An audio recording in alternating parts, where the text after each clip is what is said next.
Guys, sambil nunggu guru datang, kita rencanain tempat penelitian kita yuk. Ayo, kira-kira kita kemana ya? Gimana kalau kita pergi ke tempat yang di review UNESCO? Kayaknya keren sih di situ. Tempat kayak gitu adanya di luar negeri deh. Di Bali mana ada? Iya ya, pasti ya.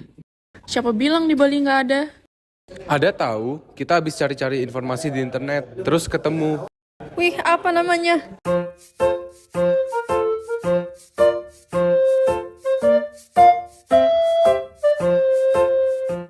Kira-kira gimana ya kehidupan desa yang sudah terkenal gini? Sampai diketahui banyak orang lagi. Bahkan orang-orang dari luar negeri. Salah satu desa tertua di Bali yang berlokasikan di daerah Bangli dengan total penduduk 1038 dan 246 kakak. Desa ini dinobatkan sebagai desa terbersih dan budayanya yang kental masih terjaga. Walaupun begitu, desa ini tetap mengikuti perubahan zaman dari awal adanya wabah COVID-19 sampai turunnya pandemi. Mayoritas warga Penglipuran berprofesi sebagai pedagang. Mereka hanya berpatokan dengan hasil jualan. Tetapi ada juga profesi lain seperti petani, pengrajin, dan pengelola wisata. Sumber pendapatan mereka rata-rata tergantung dari jumlah pengunjung yang datang. Di sisi lain juga terdapat kemungkinannya jika semakin ramai pengunjung yang datang, semakin meningkat juga penjualan dalam desa Penglipuran. Pause dulu videonya. Kenapa sih? Kita kan lagi asik nonton video. Ya maaf, aku penasaran deh. Kan desa Penglipuran hanya bergantung kepada dagangnya untuk keseharian mereka. Tapi gimana mereka bertahan pas pandemi COVID kemarin ya? Saat desa Penglipuran dilanda wabah virus yang mengharuskan warga-warga untuk tidak berkeliaran di luar rumah, sampai-sampai kunjungan ke desa Penglipuran ditutup, mengakibatkan tersendatnya pariwisata di desa Penglipuran. Selama COVID, para pedagang hanya mengandalkan pembeli dari warga setempat, karena mereka sangat mengandalkan sektor pariwisata yang menjadi tulang punggung ekonomi di desa Penglipuran. Saat munculnya pandemi COVID-19 ke desa, banyak warga beralih ke pertanian dan pengrajin akibat tidak berjalannya lagi pariwisata karena COVID-19. Setelah pandemi, desa Penglipuran semakin berkembang dan dikenal oleh banyak wisatawan dari dalam maupun luar. Perbedaan sekarang sama sebelum COVID tuh gimana, Pak? Kalau sebelum COVID, rata-rata kunjungan per harinya itu mungkin 200-an orang. Setelah COVID, itu rata-rata per harinya bisa sampai 1.000 di akhir pekan. Sebelum COVID, rata-rata pengunjung adalah sekitar 200-an. Sedangkan setelah ini adalah langkah yang cerdas, karena memberikan mata pencaharian selama masa sulit ini. Tunggu, aku mau nanya. Dengerin dulu videonya sampai selesai, baru nanya. Udah, kita lanjut nonton aja. Kita ambil dari dua sektor pekerjaan yang sering dilakukan oleh warga desa Penglipuran, yaitu sektor agrikultur dan sektor pariwisata. Dalam sektor agrikultur, akan sering kita temui warga desa berprofesi sebagai petani, tukang kebun, dan peternak. Lalu dalam sektor pariwisata mencakup pedagang, pengrajin, pengelola wisata, dan pemandu wisata.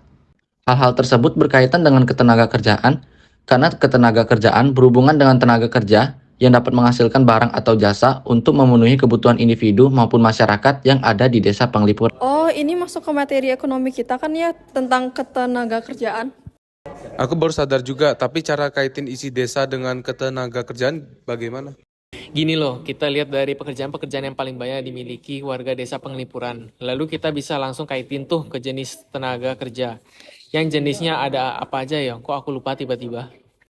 Jenisnya ada berdasarkan sifat kerja dan keahliannya. Nah, itu maksud aku tadi.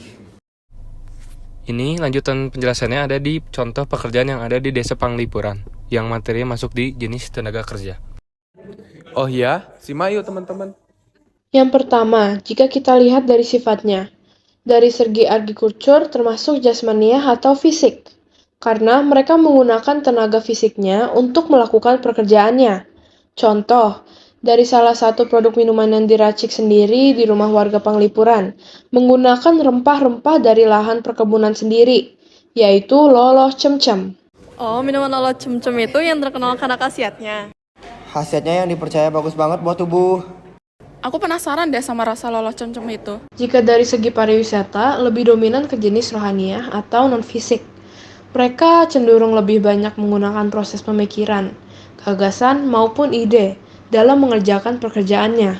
seperti pemandu wisata yang harus memikirkan ide-ide agar perjalanan saat berada di desa itu menarik, atau pedagang barang souvenir ataupun kuliner yang memikirkan taktik atau cara berjualannya agar laku dan bisa bersaing dengan pedagang sebelah yang memiliki produk tidak jauh beda. Kalau dari keahliannya gimana? Sabar dong, ini lagi mau dijelasin. Yang kedua, berdasarkan keahliannya. Para tenaga di desa penglipuran pastinya berkemampuan yang berbeda-beda. Dari segi pendidikan, ada yang bisa menyelesaikan sekolahnya sampai jenjang perguruan tinggi, adapun yang hanya sampai sekolah dasar. Lalu, ada juga yang lompat pendidikan. Maksudnya adalah melewati fase dalam pembelajaran untuk memfokuskan diri, mengasah keahlian, dan menambah pengalaman bekerja. Alasan dari jenis-jenis tersebut beragam, tergantung dengan dalam diri kita. Entah itu alasan akibat finansial, keinginan, atau bisa saja karena tidak ada pilihan lain. Ada 3, yaitu tenaga kerja terdidik. Mendapatkan keahlian bidangnya melalui pendidikan yang ditempuh. Mau itu pendidikan formal seperti sekolah, atau pendidikan non-formal seperti tempat kursus. Di desa penglipuran, bagian pariwisata merupakan tenaga kerja terdidik, khususnya sebagai pemandu wisata, lalu pengelola pariwisata. Tenaga kerja latihan, memiliki keahlian pada bidang tertentu melalui pengalaman kerja. Tidak diperlukannya pendidikan karena yang diperlukan adalah latihan dan ulang-ulang. Seperti pengrajin dan pelukis di desa penglipuran. Karya para pengrajin pun beragam, ada yang membuat dekorasi, patung, adapun karya pelukis yang dijual juga kepada turis-turis, seperti karya lukisan pemandangan sawah dan pemandangan desa Bali. Terakhir, tenaga kerja tidak terdidik dan tidak terlatih yang mengandalkan tenaganya saja. Contohnya, kuli dan pembantu. Terlepas dari teori-teori ketenaga kerjaan, warga asli dari desa penglipuran lebih banyak menetap dan bekerja di dalam desa, dibandingkan merantau keluar desa. Mayoritas warga desa memiliki usaha sendiri yang biasanya diturunkan dari generasi ke generasi, menjadikannya sebuah usaha keluarga. Ada juga pendatang dari luar yang menetap di desa penglipuran untuk bekerja. Jika kita membahas lebih dalam mengenai usaha perdagangan di desa penglipuran, usaha-usaha di desa tersebut contohnya pada souvenir yang dikreasikan oleh warga sendiri, lukisan-lukisan yang bertema alam, kuliner tradisional, dan juga kebaya adat Bali yang disewakan kepada pengunjung. Hasil penjualan yang diterima penjual murni dari pembelian pengunjung, tanpa adanya bantuan dari pemerintah maupun desa adat. Sebab itu mengapa mereka sangat bergantungan dengan pariwisata. Dikarenakan semua penghasilan hanya akan tertuju ke pemilikan pribadi. Sama juganya dengan modal yang dikeluarkan, yaitu dari uang modal pribadi. Namun, walaupun warga hanya mengandalkan uang pribadi untuk kehidupan sehari-harinya, ada juga bantuan sosial yang berbasis materialis atau berupa uang dari kantor desa untuk membantu permasalahan yang lebih mendalam di bangunan atau rumah-rumah. Semisal ada warga yang atap rumahnya berlubang atau bali dalam rumahnya rusak, maka akan diberikan kompensasi untuk memperbaikinya. Tetapi ada syarat untuk pembagian dana bantuannya, yaitu penerimaan dana harus dalam jangka waktu yang setara. Jika ada satu rumah yang memiliki kerusakan, setelah rumah tersebut mendapatkan dana di gelombang pertama, sedangkan yang lainnya belum, maka warga tersebut harus menunggu gelombang selanjutnya. Oh gitu ternyata videonya.